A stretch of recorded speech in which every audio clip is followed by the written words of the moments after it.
একটা সুখী দাম্পত্য জীবনের জন্য স্ত্রীর 2 নাম্বার দায়িত্ব হচ্ছে স্বামীকে ইন্সপায়ার করা, স্বামীকে সাহস যোগানো, পিছন থেকে ড্রাইভিং পুশের মতো কাজ করা।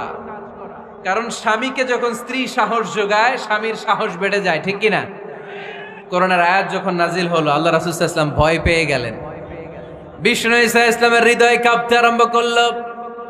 করোনার 5 আয়াত নিয়ে হেরা গুহা থেকে বিশ্বনবী আম্মা জান খাদিজাতুল কুবরা রাদিয়াল্লাহু তাআলা আনহার কাছে চলে আসলেন। এসে ডেকে বললেন, খাদিজা জাম্মিলুনি জাম্মিলুনি, কম্বল দিয়ে তুমি আমারে চাপা দাও, আমার ভয় লাগছে, মনে হয় আমি বাঁচব না। আম্মাজান খাদিজা বললেন, কি হয়েছে আপনার? বিশ্বনবী বললেন, বিশাল বড় একটা লোক কোরআনের 5 আয়াত নিয়ে এসেছে। ওই লোকের পা হেরা গোয়ার মধ্যে, মাথাটা আকাশের উপরে, এত বিশাল সত্তা, বিশাল কোন মানুষ জীবনে আমি দেখি নাই। এসে সে পরিচয় দিয়েছে সে নাকি জিব্রাইল ফেরেশতা।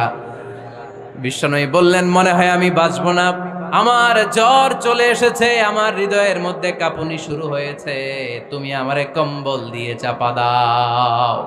আম্মাজান খাদিজা বললেন, ও নবী, ভয় পাবেন না, আমার আল্লাহ কোনোদিন আপনারে অপমান করবেন না।